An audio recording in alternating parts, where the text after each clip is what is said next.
Hello, everyone. My name is Henry Honglu. I'm the Executive Director and Curator of Center A, Vancouver International Center for Contemporary Asian Art. Thank you so much for joining us today for this virtual talk by John Tran.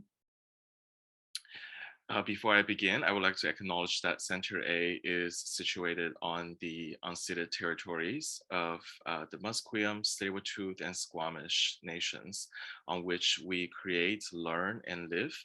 Unceded means that this land was never surrendered, relinquished, or handed over in any way. We recognize that the indigenous peoples who have been dispossessed from the homelands and territories upon which an institution was built and currently operates in and occupies. To acknowledge these traditional territories, to recognize the city and the country's longer history predating Confederation, one where indigenous peoples have lived since time immemorial. Located in Vancouver's Chinatown, Center A also acknowledges and recognizes the complex and multi-layered experiences of the individuals who have lived, built, and contributed to the vibrancy of this historic neighborhood, and those who continue to do so today. In conjunction with Center A's Arts Writing Mentorship Program, we have invited a lineup of guest speakers, including curators, researchers, poets, artists to speak to the Arts Writing Mentorship Program participants, but also open up the lectures to our audiences and the general public. And today, it's my greatest pleasure to welcome John Tran, our guest speaker today. And John is the head of research at Asia Art Archive, and his recent projects include AAA's contribution to Documenta 15, which is opening in June this year. Art Schools of Asia from 2021 to 2022, a gathering of researchers surveying the intersection of the pedagogical and the social in the recent histories of Asia. The history crafting communities in 2020 devoted to the Thailand-based Womanifesto project, and the MAHASSA projects, modern art histories in and across Africa and South and Southeast Asia, 2019 to 2020, which was a collaboration with the Dhaka Art Summit and the Institute for Comparative Modernities at Cornell University. He's an editor for the Exhibition Histories series with Afterall Journal and CCS Bard, the latest volume of which is Art and Its Worlds, Exhibitions, Institutions, and Art Becoming Public from 2021. He also serves as an advisor for Asia Forum, an ongoing discursive program. He was previously a curator for modern and contemporary collections at the Getty Research Institute in Los Angeles. And before we begin, there's just some housekeeping stuff. So you'll be able to access the captioning at the bottom of the screen. If it doesn't show as an icon, you can click on more and then view a full transcript or show subtitle. And so after the talk, we'll be having a brief Q&A. So you're welcome to type in your questions either through the Q&A function at the bottom of the screen or through chat, which is also nearby. So without further ado, please welcome John. It's so great to have you here today. Hi, yeah. Thank you so much, Henry and Rochelle and Center A for inviting me to be a part of the Arts Writing Mentorship Program and to speak with the group today. It's really an honor and a privilege, and I want to just let everyone know that I'm joining you from the Minahanak, which is AKA now known as Rissola Island in New York. And so normally I'm in Hong Kong, but I'm out of Hong Kong right now for work reasons. And what I thought we could do today is I can speak a little about my work as head of research at Asia Art Archive. And then I want to leave time for discussion. And so I don't know quite how it's going to work with a webinar format, if we'll be able to see each other or if it's just going to be me talking to the blank screen, but hopefully there'll be the chance to kind of where we can at least kind of approximate the feeling of being in a room together. Anyway, and thank you all for joining today. So maybe what I'll do is go ahead and just start the presentation I prepared, and then afterwards we can leave time for the discussion. Okay, so yeah, so I wanted to start here with this painting that I saw just a couple of days ago. And hopefully it's not kind of exactly a mystery what it is. It was kind of, it struck me as being kind of a funny painting, and it's by the artist John Baldessari, who was an artist based in Los Angeles until he passed a couple of years ago. And the painting is very literal. It is a blank canvas, more or less, except it has these following words that were painted by a sign painter, really. And it's called, "What is painting? Do you sense how all the parts of a good picture are involved with each other, not just placed side by side? Art is a creation for the eye and can only be hinted at with words." And it seemed like when I saw this, I immediately thought of this group, the Arts Writing Mentorship Program, because obviously it's a group that is very much concerned with the question of the relationship between art and the written word. And this is kind of, in Baldessari's characteristic way, kind of deals or kind of touches on that question and that relationship in a kind of humorous way. But it's also something which is in fact very kind of pertinent to the conversation that we will be having today, because a lot of the work that I do at Asia Art Archive also has to do with the question of art's relationship to the written word. And not least because I am at an institution which is called Asia Art Archive, and as the name might suggest, there is in fact an archive connected with the institution. And what you see here is a photograph of our pre-existing library. So this library space is now permanently closed. We are in the process of remodeling, and we are hoping to reopen in the summer. But when we reopen, we'll still have a library. And so part of what we do is not exactly related to or directly related to art in the way that an exhibition venue or an institution whose primary mission and purpose is about exhibition making has that kind of maybe a direct relationship where it's about working with artwork directly. What AA has always been about is in some ways thinking about the dimension of art that is about knowledge. And a lot of that dimension has to do with written knowledge in the form of books, for instance, or documents. And so in that sense, the painting that I showed earlier seemed like it was kind of a way to kind of raise that question. And it's something that we can talk about. I'd be curious to hear about with this group, given that each of you has a different relationship with the written word and how you think about that relationship. But in addition to an in-person library that's located in Hong Kong in the Shenwan district, AAA also has an online archive. And so the archive that is part of the name of the institution is in fact primarily a digital one.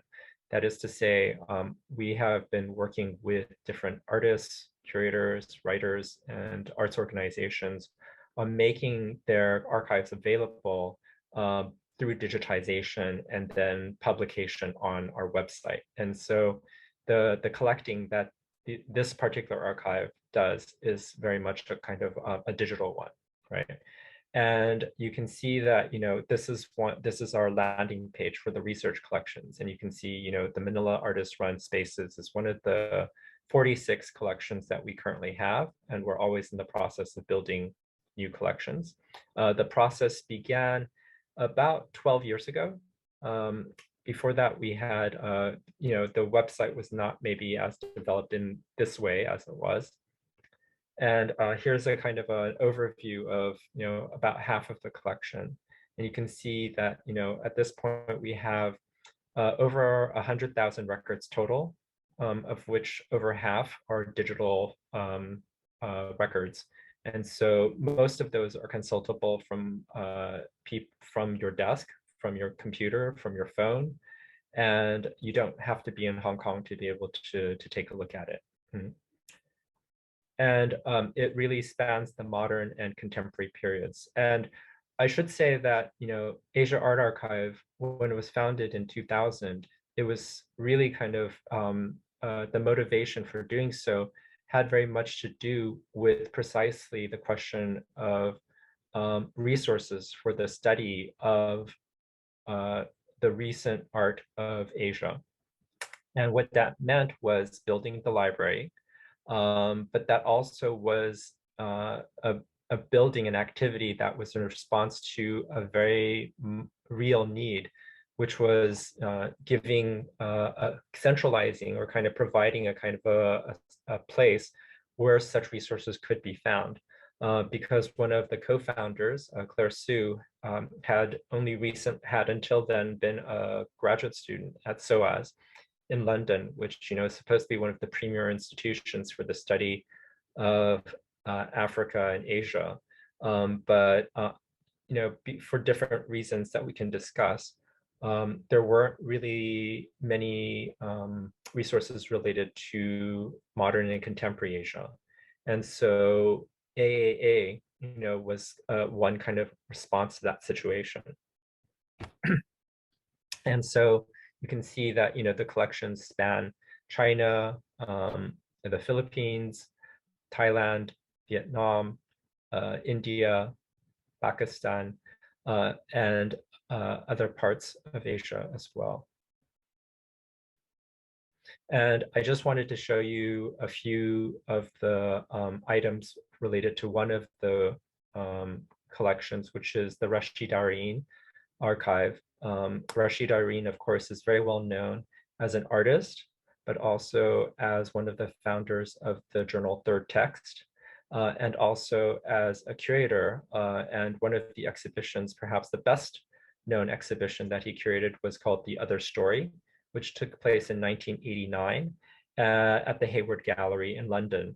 And it was looking at Asia, as you can see from the title banner here, Asian, African, and Caribbean artists in post-war Britain, right? And it's not just kind of,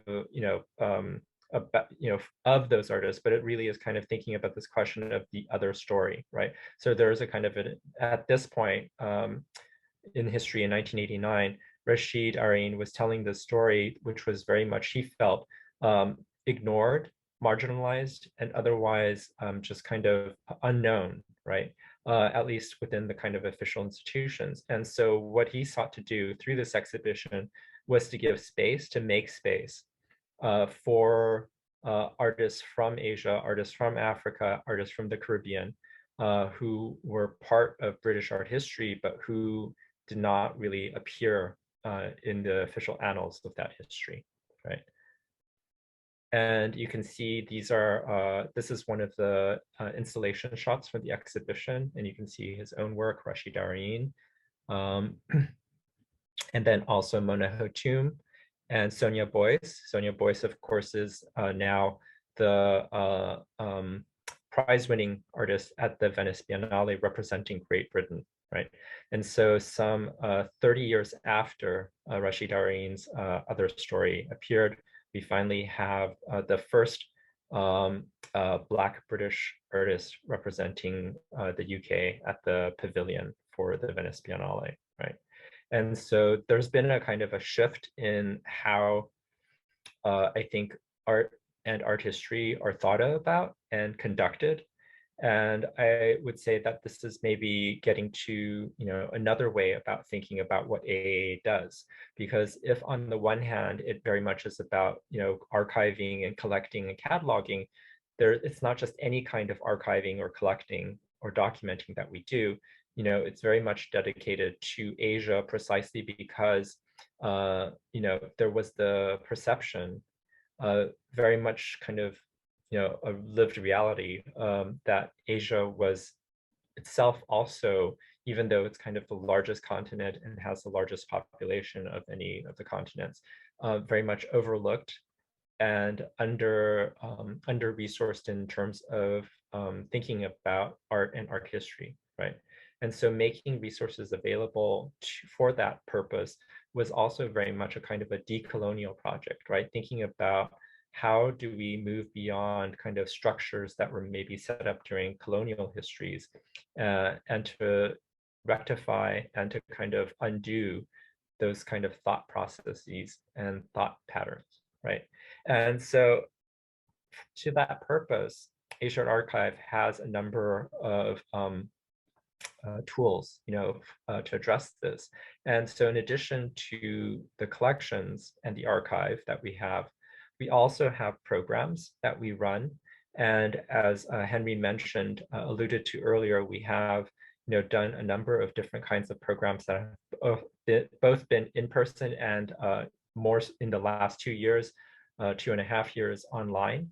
And what I'm showing you here is a photograph that was taken from the first day of MAHASSA, which was Modern Art Histories in and across Africa, South and Southeast Asia, which was a program that was run for about 20 emerging scholars and a few kind of mentor scholars and others who were there to get together to talk about the relationships between the art histories of Africa, South Asia, and Southeast Asia.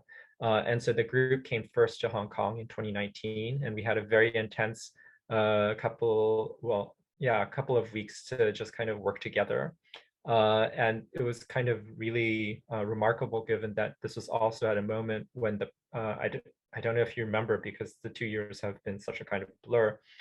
But in 2019, in the summer, there were protests in Hong Kong as well. So it felt like it was like a very kind of pivotal moment for us to be thinking about these histories together in a play at that moment in Hong Kong. And then, so after our visit to Hong Kong in 2019, we reconvened in February of the following year. So in February of 2020, if you can believe, we actually had about 20, 30 people traveling to Dhaka in Bangladesh, where we took part in the Dhaka Art Summit. And so you see that photo, from one of our excursions on the right when we visited the Parliament House in Dhaka. And so this is an example of one of the programs where we are not just kind of, thinking about Asia and kind of trying to recenter narratives on Asia, but also decentering Asia itself. So, the decolonial work that we do is not just kind of replacing Europe or North America with Asia, but it's also to pose the question of what is Asia, and, maybe shifting the terms through which it's thought. So it's not just purely defined in contrast with Euro-American kind of history, but it's put in relationship and circulated amongst other kinds of histories, right?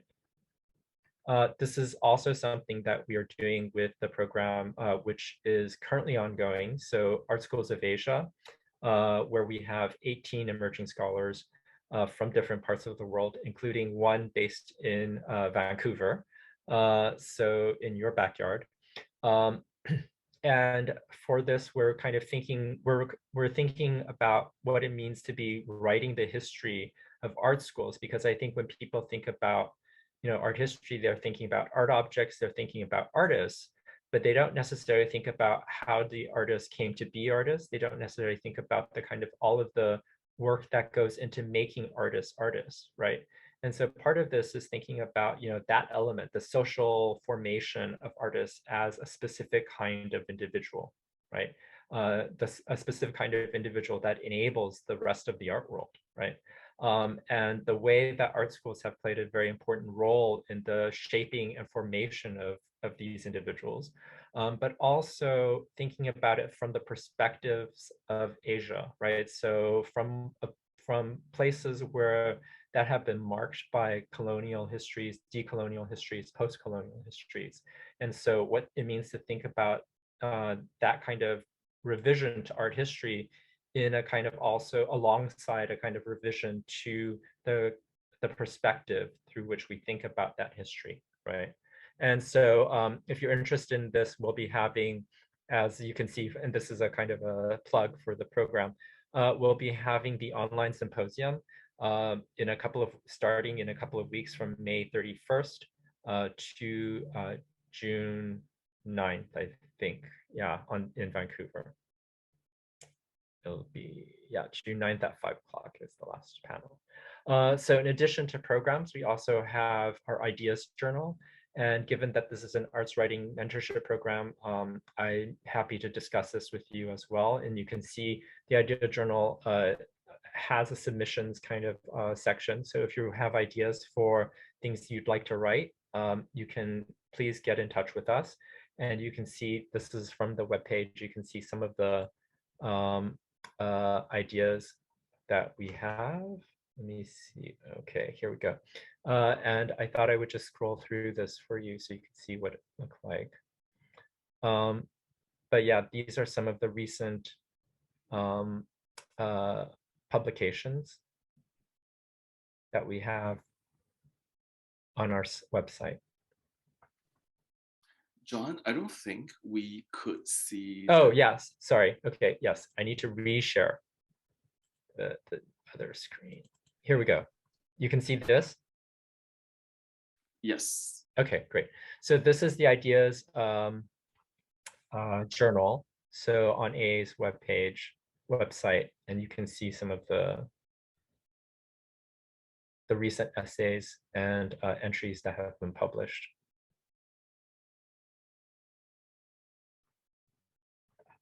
Then what I will do in the remaining time is talk about one of the other programs that AA has been doing and how it relates to the kind of work that AA is interested in doing, which has to do with archiving and the collecting of materials and documents related to thinking about art, right, and art history, but also I think to this question of the decolonial and what it means to kind of decenter certain forms of narratives and certain ways of doing things in art in favor of maybe ones that are more equitable and more expansive, right? And this has to do with Documenta 15, for which A will be contributing a project called Translations Expansions. And so that will be on view in Kassel, Germany from the 18th of June until the 25th of September of this year. And I'll in fact be going to Germany next week to do the installation for the exhibition part of the project. And so for those of you who are not familiar with Documenta, it's an exhibition that was founded in Kassel, Germany in the post-war years. And what you see here is the Friedrichianum building, which is one of the oldest kind of buildings, which is one of the main sites for the exhibition, which runs every 5 years. And so it's a quinquennial exhibition, very unusual. There's not so many of those. Most are biennials or triennials, and this one happens to take a kind of a slower cycle. And because of the kind of the longer span between exhibitions, it's generally considered to be more interesting because people have a little more time to develop the ideas. This year, this time, the project happens to be developed by an organization or a collective called Rangrupa. And Rangrupa, for those of you who are not familiar with it, is an Indonesian collective based in Jakarta. And it's been around since the 1990s in different forms with a kind of a shifting cast of members. And for the Documenta project, Rangrupa, as the artistic directors, decided to propose something which would be centered around the notion of lumbung. And what you see here is a drawing by Iswanto Hartono. I think, Henry, Center A had actually done a conversation with Rangrupa. When was it? Maybe 2-3 months ago? Is that right? That's correct. We did a panel in collaboration with OCAD University and also MAHASSA University. Yeah. This past year went by so fast. I remember, I think it was late last year. Oh, was it late last year? Okay, my bad. It seemed like it was so recent. So anyway, in case you didn't catch that, I think the recording probably is on Center A's website, so you can catch it there. But for those of you who didn't catch it, so the basic premise or the kind of principle of this documenta has to do with lumbun and resource sharing. And the lumbun is a rice barn in Indonesian society, which is about the storage of the surplus, so that in times of need, it could be become a resource for common sharing, and so that no one needs to starve, right? And so it basically is about collective well-being and welfare, right? And so I think the idea was to take this kind of idea from agrarian culture, right, Indonesian agrarian culture, and to retool it for thinking about a cultural event such as documenta, and what it means to be thinking about resource sharing and thinking about collectivity as a kind of a principle for an exhibition is a kind of an interesting one, right? And the way that that's been kind of developed in the project. Oh, and here's a kind of a quote from Rangrupa about the idea of lumbun, right? So exchange and the distribution of knowledge, right? And so this is where they explain how this idea related to farming and farming communities could maybe be rethought within a kind of like a more urban or cultural milieu, right? So you can see from the third line, we saw the living room of a domestic house as a lumbung, a space where various skills and networks that come, circulate, and shift are hosted. It is built on the initiative of people who have the same needs, who try to organize themselves to share resources and have space to grow together, along with the surrounding community. In the context of contemporary art and society, lumbung is an idea for not only mapping resources, but also identifying and understanding basic needs and self-limitations to define the resources and surpluses of each initiative, organization to be shared with others. And so this idea of the sustainable and the shared is something that they are working with, and we are working with. And so the way that this has translated in practice has been that there have been various collective sharings. So you can see, there are lumbun Indonesia, lumbun interlocal, lumbun castle, and then within documenta there are lumbun artists, and all of the kind of participating artists and collectives in documenta are organized into majalis, which are these kind of groups, right? And so you can see there are 1, 2, 3, 4, 5, 6, 7, 8, 9 majalis. And so each of us receives a certain amount. And the idea is that we then share that amount and work together with that, And so basically the resources are split among the different groups, and then each group receives the equivalent amount, kind of the same amount. And then it's up to the collective to decide how to make use of that resource. And the majalis or cluster that AAA is part of is one that has to do with knowledge and knowledge sharing. And you can see that, there's definitely a kind of a way in which it's about putting together different parts of the Global South.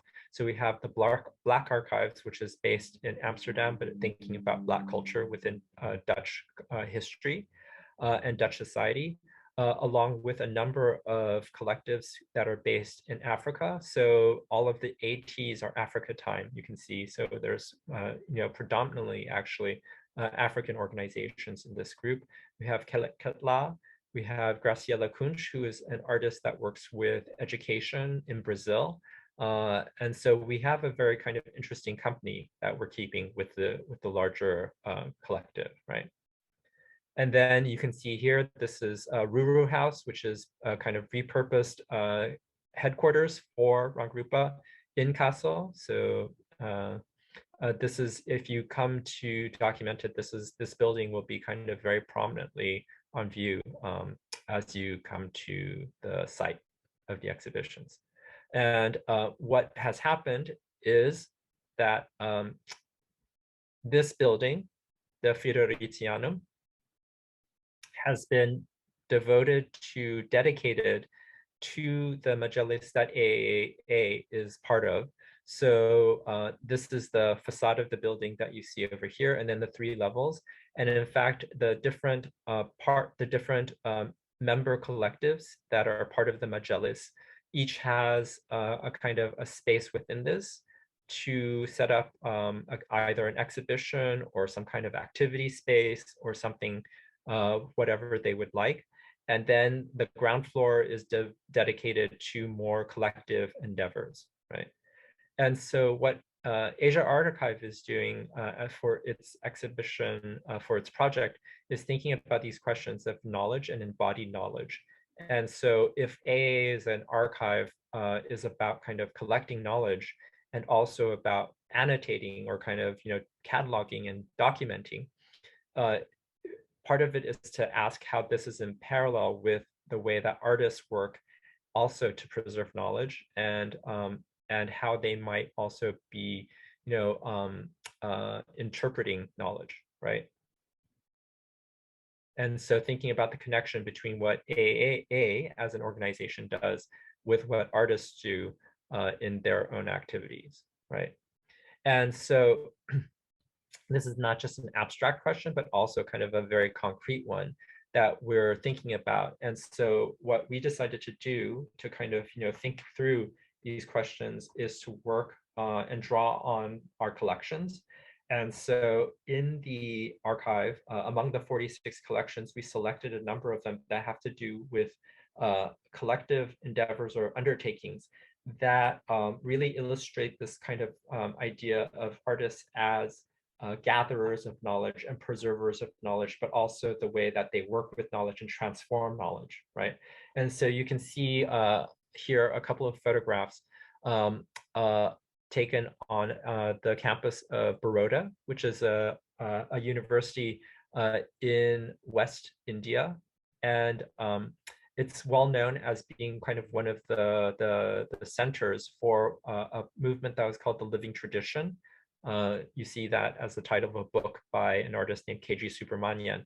And the Living Tradition was kind of started in the post colonial period. So after the partition in 1947 and after the independence of India, basically to kind of think about what a national culture, a modern national culture in India could be like. The idea was that it wasn't going to simply reject modernity, but how to remake modernity, how to remake the modern in a way that would not simply be about, by defining modern society and culture in opposition to traditional culture, but to refound modern society on some of the principles and some of the kind of the aspects of more traditional forms of cultural practice, right? And so that means that the artists who were teachers and students at the Fine Arts Fair, at the Baroda, looked to things like traditional vernacular practices, such as the making of rangoli or floor designs, right? And you can see on the left a photograph by the artist Jyoti Bhatt, and on the right a drawing that he made of these kind of rangoli designs, right? And then also here, some pages from sketchbooks that he made of the Rangoli designs. So you can see they can get quite elaborate. And the idea was that, he wasn't just kind of preserving these for the sake of, preserving cultural heritage or documenting heritage, but that this would be an inspiration for artists working in the present day, right? So this would be something that they could make part of their own practice and renovate, right? This can also be seen in these toys that were designed by the artist KG Subramanian for something called the Fine Arts Fairs. The Fine Arts Fairs were something that took place outside the classroom, and it was performed by both artists and by the teachers and by the students, where basically they were putting into practice some of the things that they had learned in the classroom. And so you can see on the right some of the toys that were designed for the Fine Arts Fair. And we actually will have a number of these that will be on view in Documenta. We were very fortunate to have been able to borrow these from the university that lent them to us in Baroda, and we were able to transport them to Kassel for the show. And then here are some stencils that have been used by the artist Nilima Sheikh, who was a student at Baroda and who makes figurative work, but figurative work that integrates various elements from other kind of forms of vernacular practice in India, including stencil making. So these stencils are made by a community that traditionally makes such things for more religious ceremonies and purposes, but which Nilima Sheikh then integrated into her own practice when she's making paintings. So if you look at them, you'll notice that there frequently are the stencil designs that are integrated into her work. Another kind of node of focus for the exhibition is Womanifesto, which is a kind of biennial project that took place from 1997 to 2008.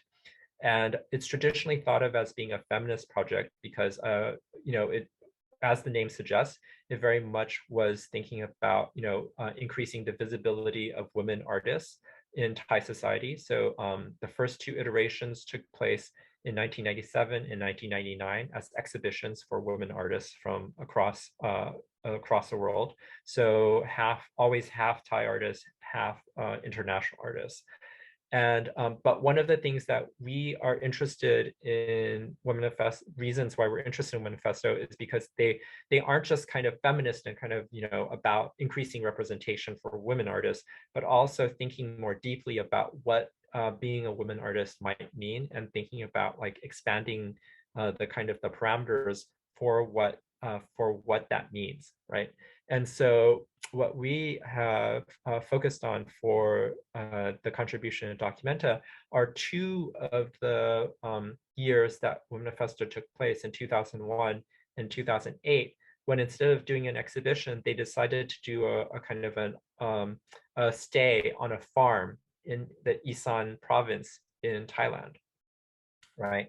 And what I'm showing you here are a photograph of a sketchbook, as well as two photographs from the 2001 stay on the farm when they did a workshop.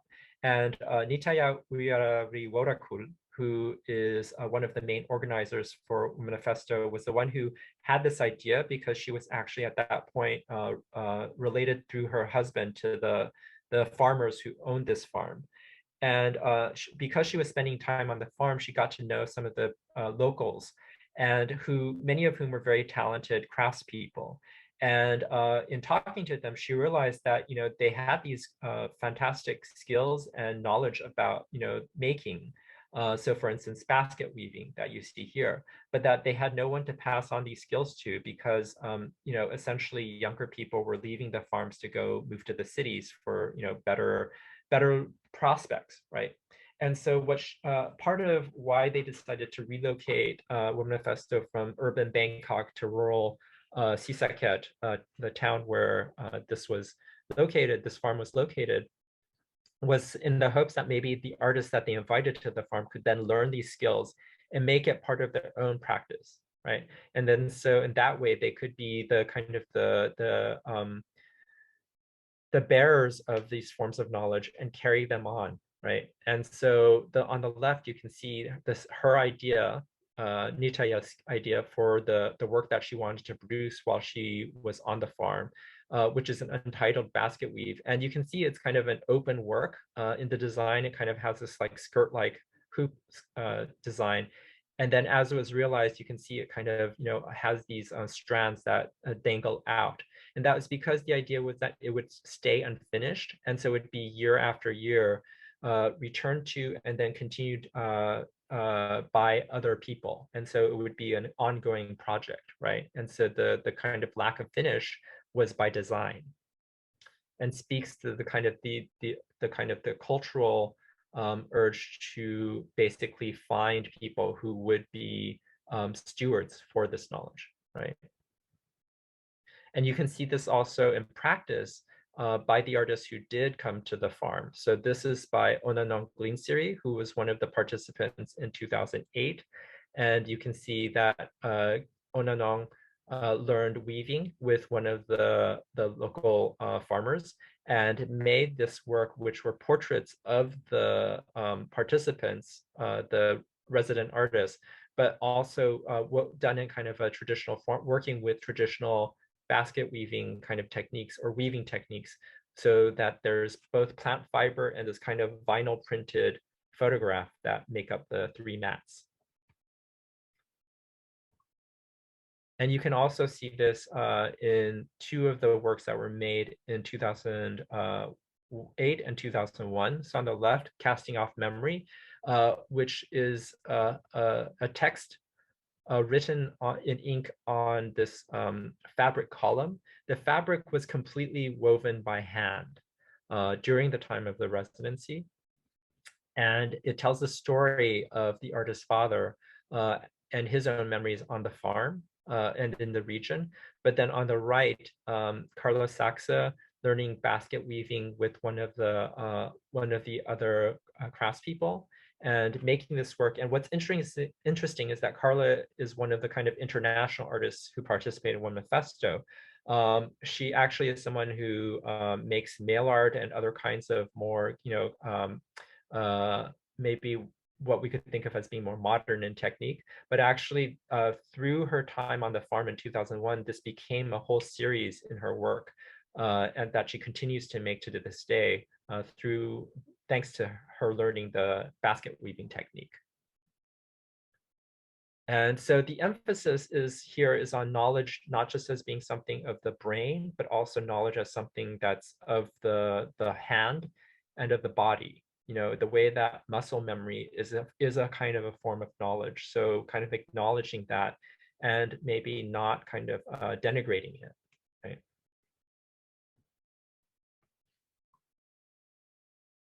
And then lastly, I wanted to talk about the third aspect of the exhibition, which has to do with the performance art network that developed in Southeast Asia and East Asia beginning in the 1990s and early 2000s.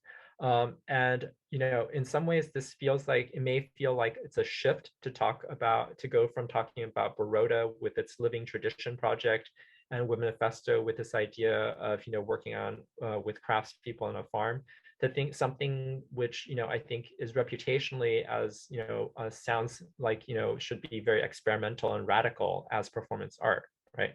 But one of the things that one of the contentions that we're making is that the performance art network, as it is developed in these parts of Asia, was actually also very much interested in thinking about continuing and preserving certain forms of everyday practices, right? So if we think about what was happening in Baroda and Womanifesto, less as about tradition, than as giving attention and giving space and room to certain forms of vernacular or everyday practices, then that allows us to see a continuity between what was happening in those instances with what was happening with the performance art network.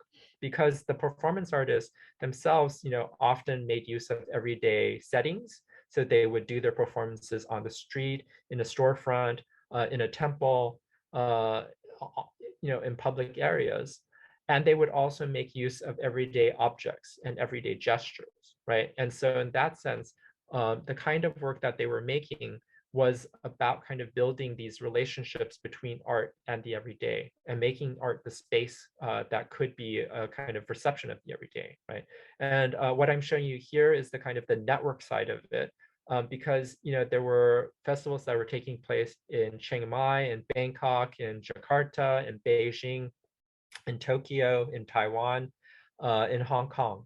But it was often kind of, it wasn't just isolated, but that there were in fact artists that were kind of traveling and going from one place to another, and really kind of exchanging with one another, right? And so that was a very kind of, and you can see that here we have artists from Japan, from China, from France, from other parts of the world who were taking part in this festival that was in China, right?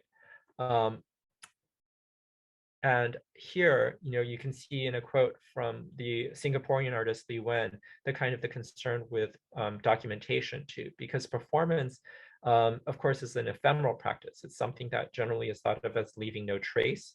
But one of the things that's really interesting about the kind of that characteristic of the performance art is that because it leaves no trace, it really, really is reliant on the archive, right, and documentation for people to understand it and to be able to remember it, right? And so there was a great concern, even at the time they were planning these performances and festivals, to have documenters, people who were coming in and who would be able to kind of, register it and preserve the memory of it for others, right? So in that sense as well, not just as through performance arts engagement with the everyday, but also through the way that performance artists were thinking about memory, right? As a kind of a form of knowledge, right? And so what you see here is a still from the artist Ko Siu-lan's performance for On the Move Festival, which took place in 2006 in Hong Kong. And this was actually in commemoration of June 4th, which is of course well known as the date of 1980 Tiananmen, what took place in Tiananmen in 1989 on the same day, June 4th, right? And so it was a commemorative festival that took place. And what I can do is show you an excerpt from Ko Siu-lan's performance. And then this is Ma Liu-ming, who performed in the Jakarta International Performance Art Festival. So this is kind of one of the also interesting things, is that, precisely Ma Liu-ming is thought of as a Chinese artist, but through these festivals, artists were able to perform outside their usual context, right? So it's thinking about the way that different cities in Asia became a place where artists could perform work that they might not have been able to perform in their home settings, right? And actually, I think that's something else that I can maybe talk about later, but maybe I'll just pause here. And at this point, we can open things up for discussion. Thank you so much, John, for the presentation. And I'm just thinking, why don't we invite our arts writing mentees to the panel as well. Perhaps we'll start with a question for you, John, is that I always really appreciate the work done by AAA, and then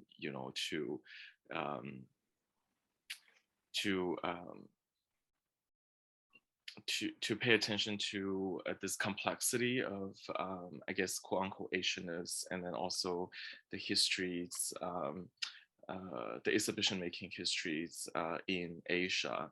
So I'm kind of curious about this process of, to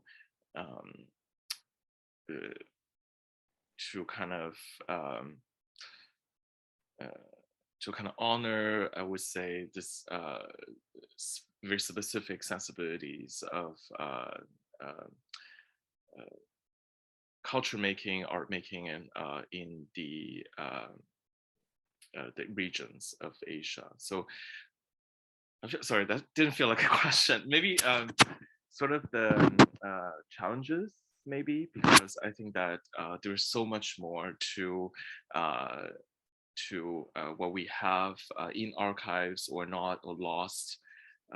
So perhaps some of the challenges um, in archiving the materials, and also um, to trying to find those kind of missing um, materials. Okay. Yeah, I'm happy to talk about that. Can I also just ask, since we have the group here, if you could to turn your cameras on so that I don't feel like I'm talking into the void, that would be helpful. Just kind of appreciate on my part. But anyway, hi. But anyway, so while you're doing that, I can answer Henry's question. So yeah, I think that that's a really good question, Henry. If AA was founded in 2000 to kind of create resources for people who are interested in thinking and researching recent art of Asia, it wasn't just because no one was doing it. It was also partly because there were maybe some hurdles that have to do with with that, and part of that I think had to do with in many in many areas of Asia, there was not necessarily interest in contemporary art or contemporary artists on the part of official bodies, governmental bodies, for instance, who maybe where cultural resources were maybe more weighted towards more traditional forms of culture, right? So that's one thing, if there were any at all, because sometimes there just isn't any resources devoted to culture, right? But at the same time, I think part of it was also about certain kind of obstacles to doing that. So I think that, in the case of China, for instance, many of the artists that AAA was interested in working with and documenting, because they had a certain kind of independence from the government, and because they had certain maybe even oppositional kind of positions vis-a-vis the government, they couldn't necessarily rely on the government to support their work, right? And they couldn't rely on the government to archive their work, certainly, and so it really fell to an organization like AAA, which is independent, right, and which is not governmental, to do some of that work. And so that's kind of one thing. I think there are also challenges of resources, because in many cases, governments simply do not have the kind of the either the necessary resources or the attention for doing this kind of work, right? And so AAA's activity in that regard, in terms of archiving, was very much meant to address those kinds of obstacles, right? Both in terms of policy and in terms of just practical economic considerations, right? So that's one thing. I do want to say something else, which is that I've talked about the art, I've talked about the archive. I want to spend a minute just talking about the Asia Art Archive, because I think it's not something that we should just take for granted. In other words, the cultural theorist Rustam Brocha, who's Indian, has said that like in his talk in a work that he's kind of wrote about Rabindranath Tagore, the position, this thing called Asia is not something that all Asians need. So in the case of South Asians, for instance, or Indians, it's not like Indians think of themselves as Asians, right? And what is Asia and what is Asian is not something that should be kind of taken for granted. And so part of what AA is doing, in addition to kind of archiving and kind of decolonizing the archive, right, but is also kind of a promise of that there is an Asia, that there could be an Asia that could be thought of together, right? It's not something that is just, oh, well, there's a thing called Asia. It's on the map. All we have to do is look at it, and that's what it is. This is why, in terms of our collecting activities, AA is not just focused on, artists who are strictly speaking based in Asia, or who, happen to be of this society or of that society. It can, the way that we refer to it, it's of Asia. So in some ways, the kind of the qualifier is much looser, right? I think that this is something that, diasporic communities understand maybe particularly well. And I think recently, the artist Ken Tam, who's based here in New York, quoted someone in a journalist who's writing about, Asian American fraternities, right? And basically, where the journalist said something like, no one is born Asian American. No one eats Asian American food. No one like watches or kind of consumes Asian American culture. It's a kind of entirely kind of factitious, fictitious, or kind of it's a human man-made. It's a project that people are undertaking and making, right? And so in the same way that Asian American culture or diasporic Asian culture is something which is something which has to be kind of invested in. So the idea of Asia itself is something that requires, the kind of the wish, the wherewithal, to contribute to that, right? So in that sense, I think Asia Art Archive, what it does is it archives and it documents, but it also documents within a context which is very different than, if an archive ends up in, say, an institution of China, of India, of the Philippines, because then it becomes national culture. And what we're doing is thinking about a kind of a transnational, international culture, right? Hi, John. This is Asumi speaking. I'm one of the mentees in the program. My pronouns are she, her, and this is more like a comment, but thank you so much for the presentation, and thank you so much for everything you do. This is really, really inspiring. I currently work as a permanent full-time, non-permanent, sorry. Yeah, temporary full-time at the Contemporary Art Gallery. Mhm. And yeah, and I just wanted to ask you quickly about your curatorial writing practice. Mhm. Yeah, is there any particular piece you really struggle to write about, or also like what is in your mind when you try to write about artists as well?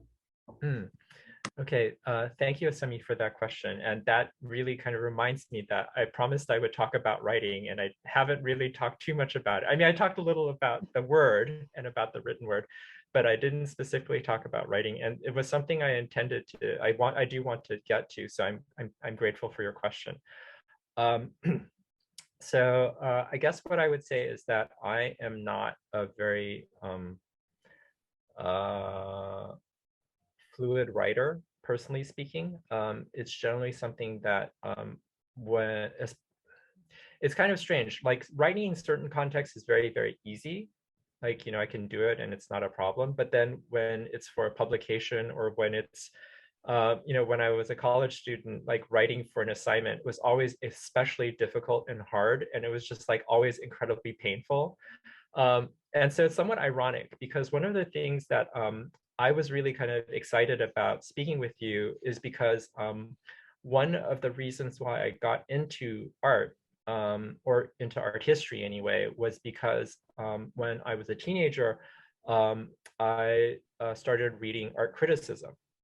And it was something that really got me interested, not just in kind of like, in thinking about like, in understanding that art is not just, if you're interested in art, it's not like the only thing you can do is make drawings or make paintings or make art. You can also think about it. You can also have discussions about it, right? And that was a really kind of interesting thing for me. And it opened up my perspective in terms of thinking about, well, what is it that people's relationship to art could be, right? And not just as makers, but as people who kind of could live in proximity to it, could be in proximity to it, right? And art writing was very central to that, the way that people, because like there were writers that I read that just like, it was like, oh, not only did I not know what was being written about, like this artist did that, or lived in this, or like, the kind of the details of the making, but also the way that the response, the shape of that response was really kind of interesting, right? Like sometimes like art criticism can be a list, sometimes it can be a poem, sometimes it, can take different forms, right? And so the idea that writing itself could be a form of the way that we respond to art was very kind of important for me. And so, I think it was something that I was like really interested in until I realized actually I don't like writing. I think if I had to write for deadline, like, like all the time, I would probably like, like really, really go crazy or something, because it's just like so hard for me. But I do it sometimes, and most of the time it doesn't go very easily. I always kind of, I feel like I labor with words and labor with writing. But that's not necessarily unusual. I mean, I think there are people who are very brave and who can be writers, even though they also have a kind of like a difficult relationship with writing itself. But at the same time, I would say that, you can't really do very much in art without thinking about writing. Like even to be an artist, you need to have an artist statement, or to do something that is written down. And, to work at an organization like AAA, I have to communicate not just with the public, and not just with the external partners that we work with, but also with the people who work in our organization. And, to do that, we have to be effective writers in some ways, because there's always a lot of emails and messages, and, things have to just be communicated, right? And so that's like a really essential part of, what being an arts professional, whatever you do, is kind of like just learning that, like, like to put thoughts down and to like send it out into the world, even if it doesn't get read by maybe, more than one or two people.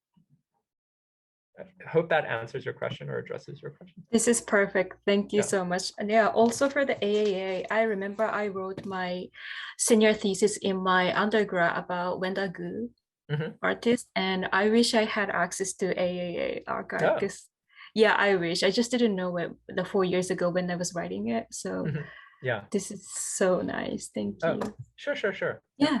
I'm gonna go next. My name is Carl, and I use he, him, his pronouns. I'm originally from the Philippines, and we immigrated here in Canada in 2015. I recently graduated at Emily Carr with a BFA in Visual Arts and a minor in curatorial practice. So my first question is that how do you come in exhibiting like archives? And it sounds like you're gonna exhibit like the physical objects as well. So how do you come about in, like exhibiting archives in general? And yeah, I'm just curious, like your process in that sense. Okay, thank you, Carl, for that question. So yeah, for Documenta, we will be showing some archival materials. So there will be some original archival material, and then there will be some digitized like material that we'll be reproducing, so there'll be both. And then in addition to that, we are borrowing some of the some original art objects that from artists to display alongside that. And also because in the case of Womanifesto, we happen to still have the archive, the physical archive, because we were digitizing it and working with it. And so that's how we'll have some of the original materials from that archive. It's a different process than working with art objects. I think when you're doing an exhibition, you can kind of, artists make artwork in some ways to stand alone, right? So, in the case of a painting, it's not, you put it on the wall and it can be there, right? But in the case of a document, it needs to have some kind of maybe a little more attention to context.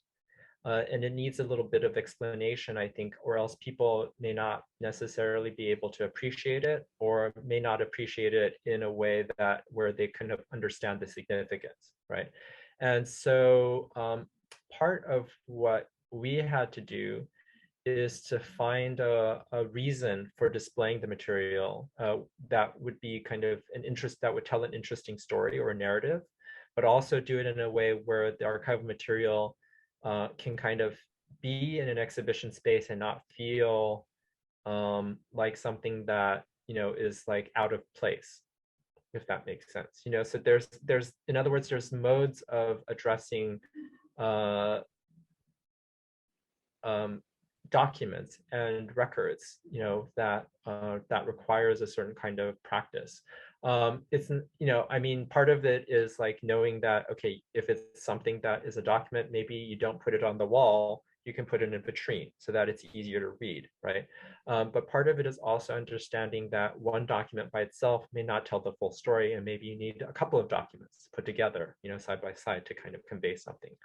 So that's something. I mean, one of the interesting things to be working with archives in the last couple of decades is that I think since AA was founded, there has been a great deal more interest in archives and archiving on the part of people who work with contemporary art.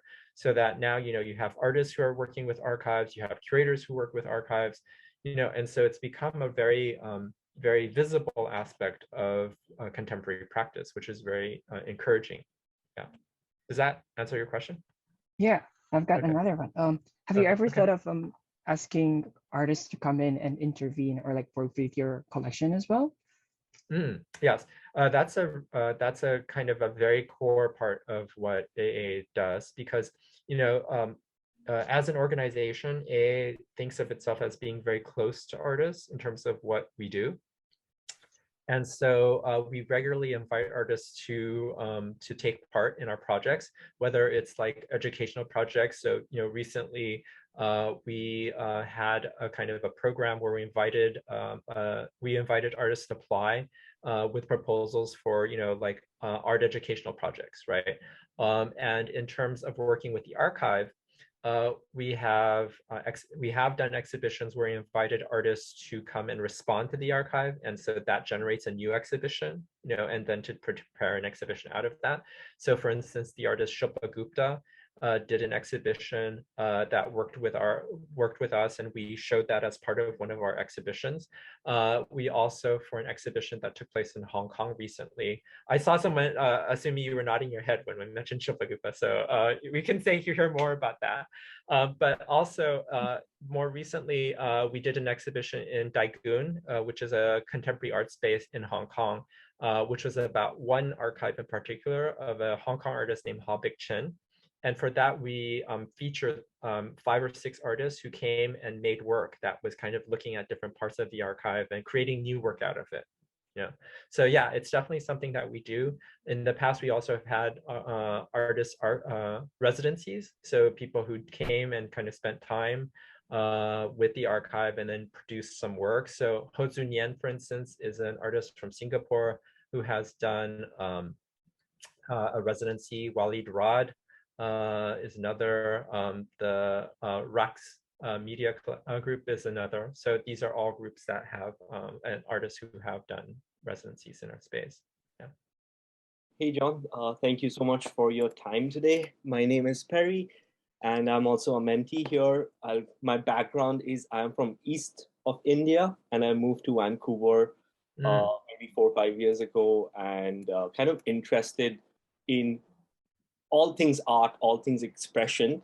But more recently, I'm getting into this world of archiving and kind of having a hard time navigating through the concept of archiving. So I was just wanting to clarify, like, specifically, I'm interested right now in photography, say, as a visual expression, as an art form.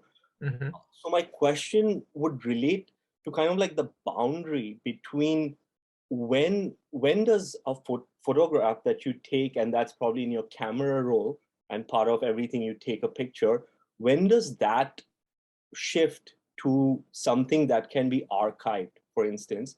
And to give you like a brief case study, when I was in East India, my mom's side is from a tribal village. So growing up, I used to see these very localized festivals to localized gods and goddesses. And I would just take pictures as part of the family, as one does. And growing up, after moving to Vancouver and then returning to India, I see because of like urbanization, a lot of these localized festivals are being eradicated. So they don't actually exist anymore. But I do have pictures way back that did document these. So I was wondering, what is that line between it's a picture that I take for my personal, say, galleries. How can I like transfer that into an archive that can be exhibited in galleries like yours? Or do you have to come from like an artistic background with these thesis points and kind of like build those connections to kind of showcase these archives essentially? Because I saw that slide where you talked about how artists act as custodians of knowledge. So essentially, my question would be like, what advice do you have to empower artists or even just common individuals to become such custodians and those in mind? Okay, thank you, Perry, for that. That's a really interesting question. Can I just ask, are you trained as did you train as an artist, or what's your kind of? So yeah, I did not train as an artist. I actually did my bachelor's in sciences, but then I kind of like have exposure to the specifically writing as my primary mode of expression. So I do have some exposure in writing, publishing, and things like that. But I'm right now trying to like branch out into other modalities like photography and other forms of expression. And through Center A, I was introduced to this concept of archiving, which is really interesting to me because I didn't think about, taking those pictures back home as something that is worth archiving, And I just took it for myself. And now that I think back, I'm like, wow, these festivals no longer exist. And all I have are these pictures. So like, I'm thinking about being that custodian of that experience and like creating a space where that festival still exists in a way. Yeah. Well, first off, I want to kind of pick up on something you said earlier, which is, the question of like, how can the individual be empowered? And I would say that, that the individual doesn't need an outside agency to empower them. The individual is already empowered to make an archive. And here I want to make a distinction between the archive with a capital A, and archive with a little a, because I think that, there's this idea of the archive, that's this kind of like the repository where all the knowledge for history writing can reside, right? But there's never a complete archive. I think that, that's kind of a fiction. That somehow somewhere out there, there's like basically the repository for all of our knowledge, right? And all archives, physical institutions, are partial archives. There is no institution that will have all of the answers, right? And have all of the information. And when it comes to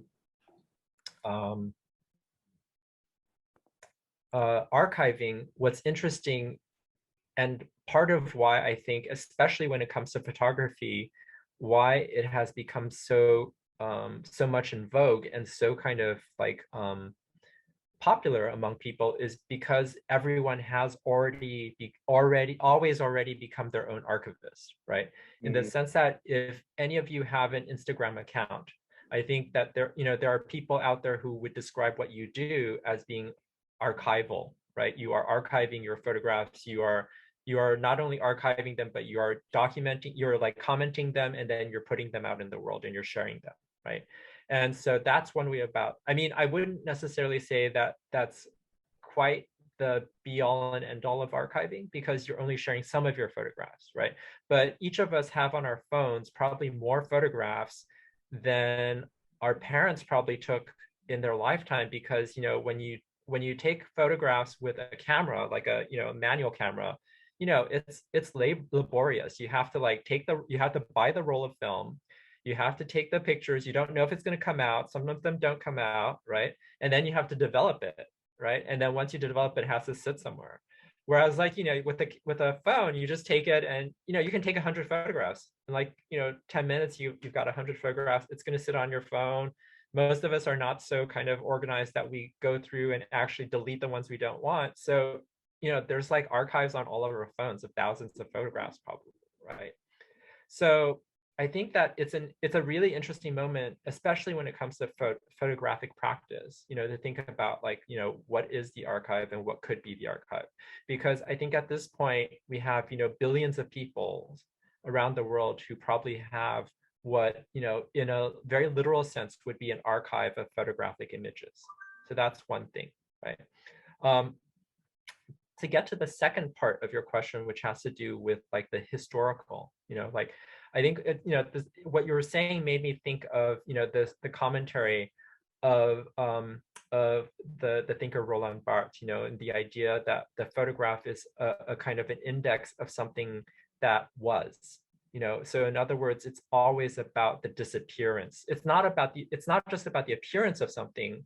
In this case, he was talking about a photograph of his mother, but he is also kind of pointing out that the photograph is a document of something that never will be again, right? Because it was taken at a particular moment, and then after that moment, it's gone. Even if like, the festival that you're talking about returns the next year, it's not going to be the same festival. It's not going to be the same people. It's not going to be the exact same everything, right?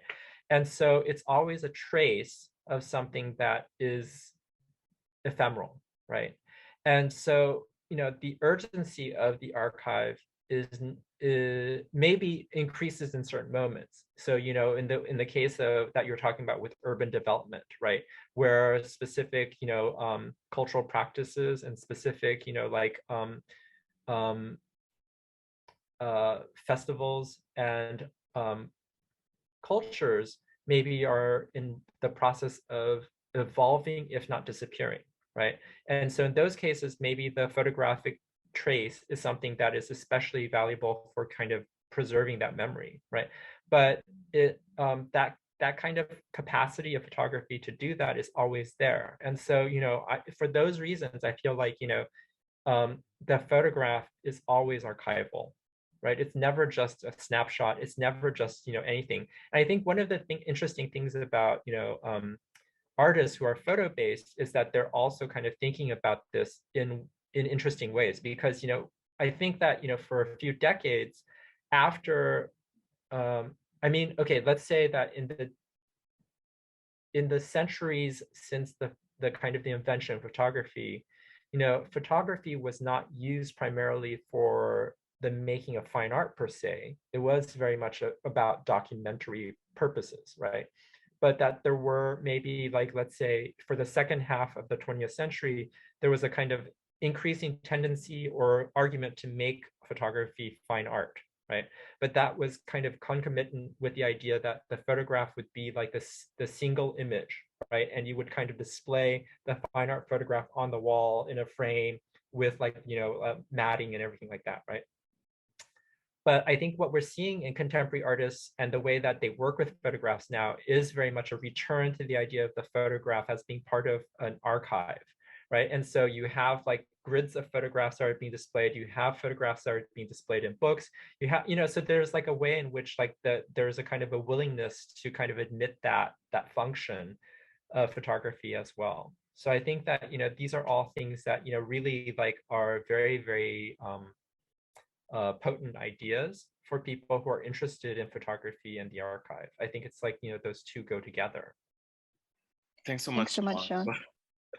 The very detailed response. And I'm just a little bit conscious of time, but I think that we could take maybe one or two more questions before we wrap up. Yeah. Oh, and I'm just noticing Hotam's like comments, and he's like someone who definitely is all about archives and photography. And if you have questions, you should talk to Hotam, who like is an amazing kind of person. But anyway, we have more questions. So. And perhaps the mentees, and we could organize like a trip to the Hotam Press, pretty close to us as well. Yeah. Good to see you, Ho. I think Fidelia had raised her hand. Yeah. Thank you so much for this presentation. I feel like you answered a lot of questions that I had around the Asia Art Archive. I had two questions. Oh, my name's Fidelia. I'm also one of the mentees. I use she, they pronouns, and I'm currently a PhD candidate in media arts and practice at the University of Southern California.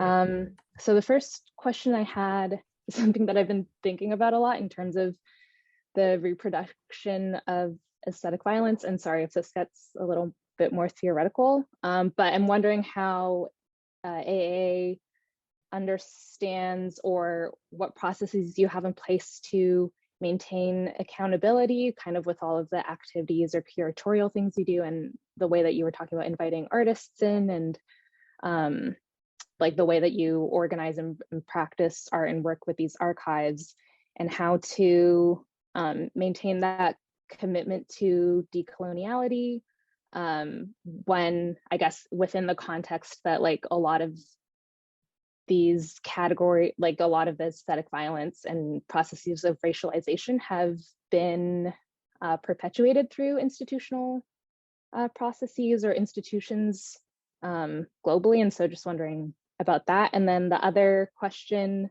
so my parents are from Hong Kong. And so I understand if this is a little bit sensitive, so if you don't feel like you can answer it, that's totally cool. But given that AAA is based in Hong Kong, I'm wondering about how you understand the re-narrativization of Hong Kong's geography presently and within the context, like politically speaking, and then what the role of, or how AAA or you understand the role of cultural institutions within that relationship, because you were talking about how AAA is independent, which I totally like. Yes, but then how do you understand like responsibility or commitment again to decolonial practice within that context? Thanks. Okay. Okay. So I think that's a very timely question. Thank you, Fidelia, for that. So in terms of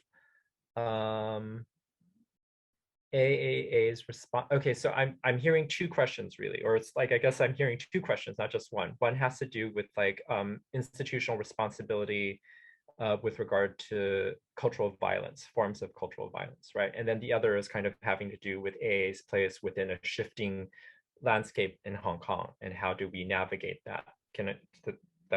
That's a fair way of, okay. So first part of the question, AA's responsibility. I think that when AA was founded, it was primarily, I think, taking on a kind of a responsibility. It thought of the responsibility, I guess, as being like making available material that was invisible, right? In other words, if in its first few years AA was just simply kind of amassing a library and kind of collecting what was published and making it, adding it to its library collection, and then also documenting exhibitions as they were happening. At some point when it started collecting the research collections or the archives, these were archives belonging to other people, and so what we were doing was kind of realizing that our resources as an organization may be best spent or focused on sharing the resources that other people had taken the trouble to collect, right? So in other words, like in the case of the artist KG Subramanian, for instance, who's one of the 4 artists from Baroda that whose archives we've made accessible. There was an archive that was already there. And then so what we did was really work with in this case, Subramanian estate to digitize what was physically already in one place, right? And then to share that with people. It wasn't so much thinking about, these questions I think that you raised about forms of cultural violence and hierarchy, right? This is something that I think we are still working through, and I think this is a challenge for all archives. I think Pari had brought up the question of like, well, how do we empower the archive? How do we empower individuals to make archives, right? And one of the things that I would say is that, the artistic archive is a rare thing within the larger within the larger landscape of archives, because, it's a very small part of the population that works with art, right? And it's an even smaller part of the population that has the tenacity and the resources to preserve all that material and save it for an archive, right? So to take an example from Hong Kong, I mentioned earlier, the exhibition that we did recently at Daegun. That was focused on the artist Ha Bik-chun, who was a Hong Kong-based artist. Not necessarily, kind of one of the cultural elite. He immigrated to Hong Kong from mainland China, working as a kind of a flower, making flowers, like artificial flowers, like with his family and with his wife in the 50s and 60s.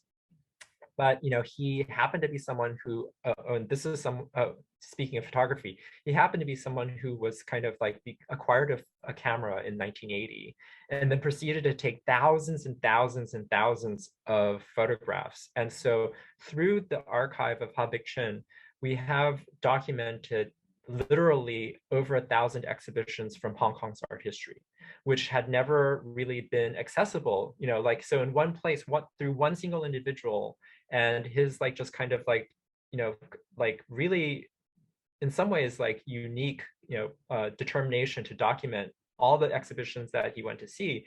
We happen to have records of many of these exhibitions, right? But that's not everyone, right? And if you think about Hong Kong, where most people are living in apartments that are maybe 200 square feet, 300 square feet, where are they going to keep all this stuff, right? And so the question is a kind of a really important one, but I would say that it's not just about kind of racialized hierarchies, but it's also about economic hierarchies, right? And the resources that we're trying to make available is one where we're trying to kind of let's say give voice or give space to people whose voices are lesser heard and lesser seen. So that goes some way to addressing your question. I think the larger cultural work of finding balances and shifting that balance is something that we're also working on, but that's something that maybe is harder to do through the archive, because in many cases, the communities and populations that we're talking about maybe just are not as don't have as much access to making archives in the first place, if that makes sense, right? So in that sense, how do we help people work with those communities? That's a challenge. That's something that we're thinking about. So, the last slide that I accidentally showed had to do with the Guerrilla Girls, because when I joined AA in 2017, one of the first projects I did was we did a project with the Guerrilla Girls thinking about the gender balance of different, of collections across Hong Kong cultural institutions. So we worked with, so the Guerrilla Girls actually had us look at the collections of M+, the Hong Kong Museum of Art, different, and we did ourselves. And we found that, AA's own collection, even though it was run by women mostly, we had 6% of our collections were from women artists. 6%, that was very, very low, right? And that's not because we didn't want it, but partly also because women artists are maybe more shy, maybe less inclined to think what they're doing was historical and needed to be preserved, right? And so what we've been doing since is really kind of reaching out and trying to find the archives that are out there. But I think we're also cognizant of the fact that there's a lot that just simply is not documented. Like some people deliberately don't document, they don't want people to think about it anymore, right? But some people think that what they do is not worth documenting. So that's a kind of a challenge. And then to your second question about Hong Kong and a shifting landscape, it's definitely something that's of concern to cultural organizations in Hong Kong. I think there's more and more challenges to doing things like exhibitions, especially because, for those of you who are not familiar with it, anytime you want to show a motion picture or moving image work in Hong Kong, you have to submit it to a censor board, right? And that used to be kind of more like a perfunctory, like, okay, you do that. And then you get approved, and then you show your video or whatever, right? But now it's become a very charged process where the censor board is not necessarily officially instructed to not allow this or not allow that, but because they think, oh well, we better be careful, there's NSL, there's a lot more that's now called into question. And even when that's not an issue, cultural organizations are very sensitive about not wanting to be perceived as being risky or a threat or possibly. So in some ways, there's also the element of self-censorship, right? I think that, fortunately for AA, a lot of what we do is, first of all, we're not primarily an exhibition making venue. So the archive, because it's not always out there for people to see, people don't necessarily, think of us as being, a target for now anyway, knock on wood.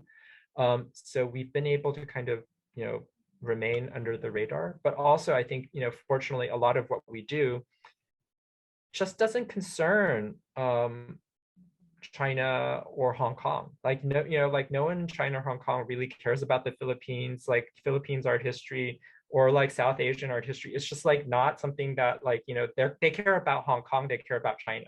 That's an issue. But at least for the parts of archives that don't have to do with that, that's not really something that is at risk, I guess I would say. Does that address your question? Yeah. I mean, I think it's going to be an evolving situation. It's definitely something that I think many people are very concerned about. So thank you for asking. Thanks, John. Rochelle, do you have a question? I had, but I think I'll probably leave it for now, since I know we're kind of running out of time. But I wonder, John, thank you so much again for your presentation.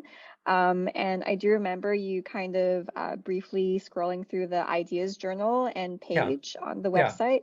And so I wondered if you just had any maybe closing advice or encouragement for our participants who may be interested in perhaps submitting a piece or writing for the Ideas Journal. So my colleague Paul is the editor of the Ideas Journal and head of the editorial team at AA, and is always looking for new voices. And so if this is something that you're interested in doing, you can certainly submit a proposal to the Ideas Journal, and they can take it into account. I think that I forget if I already put Paul in touch with you, Rochelle and Henry, but I think the idea is that this is definitely something that is on your radars anyway, as an outlet for the arts writing mentees in the program. And so I think you'll be hearing from us, and we'll be hearing from you, I'm sure. So I don't know if I have specific advice, because I'm less involved with that aspect of AA in terms of what gets put into the pages, as it were, of the Ideas Journal. But there are many great writers who have written for us, and I'm sure we would welcome your proposals and suggestions. Okay. I feel like maybe it was already kind of answered before with I guess memory and maybe what Perry was speaking to about. So it was really just kind of like adding on to that point. But I was just more so curious about where you think writing in particular is sort of situated in this archive, and also perhaps what our responsibility is as writers in carrying that embodied knowledge and memory. Because I like to think of this model, the palimpsest, which is, I don't know, but for those who aren't familiar, it's like that kind of ancient textual archive of reinscribing writing on, say, like a scroll or like a stone or something.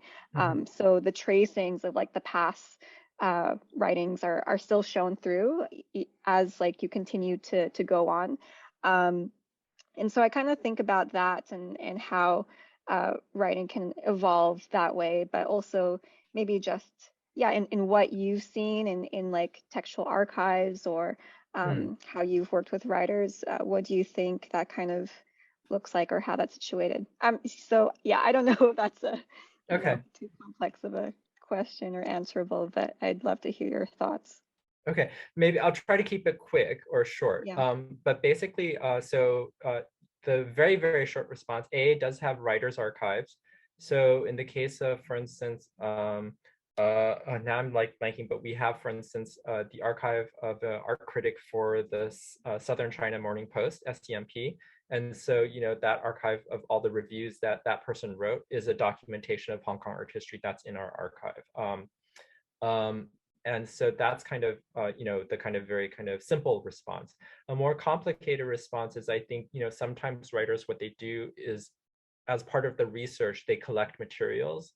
And that material itself is also valuable, even if it doesn't end up on the printed page, right? Or end up in the final review or the essay or whatever, because there can be a lot of things that go into the research that is not necessarily thought of as being valuable immediately. And I think this goes to Perry's point of when does something become like, historically significant, right? Because when you do it, it may not be like, oh, something that's really important, but down the line, it may become something that's important. And I'll give you a kind of an example of this, not from Asia Art Archive, but from when I was at the Getty Research Institute. So one of the archives that I worked on was of an art critic named Cindy Nemser, who was the founder of the Feminist Art Journal. So it was one of the earliest kind of feminist, avowedly feminist publications that came out in the US. And Cindy Nemser was an art critic, and she had the habit of making interviews with artists that she knew. And so she actually wrote she published a book. She published a book of interviews. But as it turns out, she was the only person who we know of made an recorded interview with the artist Eva Hesse, the minimalist artist Eva Hesse.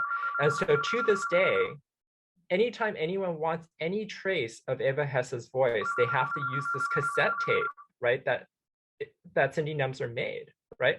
And so it's like, that's an example where like, the writer's archive, because like who else would be making interviews with people like that, right? Writers tend to be the ones who do things like that.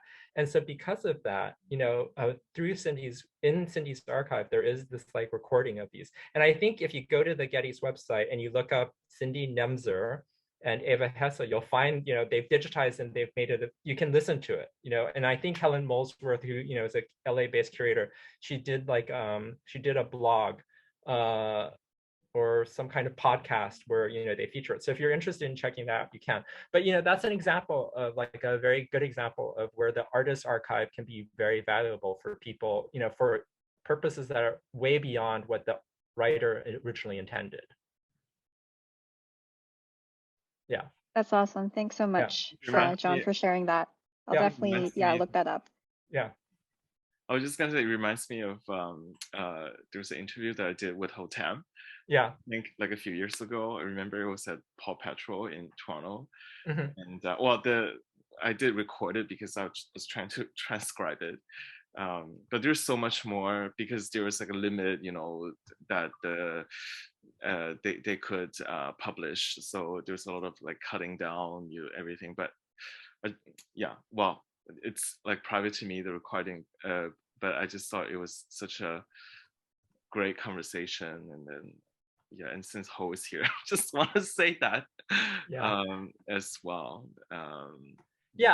And to take an example that is AA related, like the art historian John Clark, who's based in Australia, is someone who was working with contemporary artists, in China, for instance, at a very early moment, and also made interviews with them. And so through him, we actually have these taped interviews that are part of AA's collection. And they're like also, maybe they're not the only interviews that were realized, but they're valuable documents, because sometimes people will say things in an interview that they may not be willing to see printed.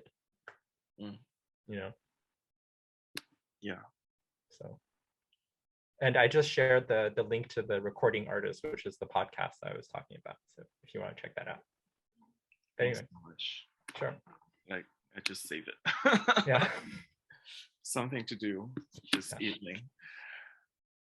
Wonderful. Well, thank you, John, again so much for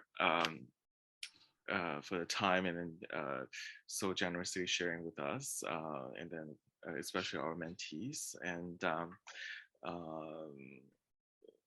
And it's always great to hear from you, and also to really to hear more about AA, and also as a resource, and all the work that has been done at AA. So we appreciate that. So the mentees, we are currently in oh my god, week 4. Is it 4 or 5? 4, right? Yeah. It's like a 12-week program, and then the mentees, each of them will produce 2 pieces of writing, and then we're hoping to publish them online and also in print. At the end, we'll have reception, the launch of the publication. Yeah. So if you happen to be on the West Coast, and we'd love to invite you here. Okay. At Center A, and yeah. Okay, great. Wonderful. Yeah. Well, and please do check out AA's website, which has a lot of the resources I was mentioning. And if you ever find yourself in Hong Kong, please stop by, and we'll have a renovated library. I think that opens in July or August. So hopefully we'll be able to see you there. Yes. John and Rochelle, would you mind staying for just 1 minute, and then just to please say bye. Okay. To wrap Thank you. up. Yeah. Thanks everybody Okay. for being here. Thanks all. Thank you. Thank you. Thank Thanks, you. everyone.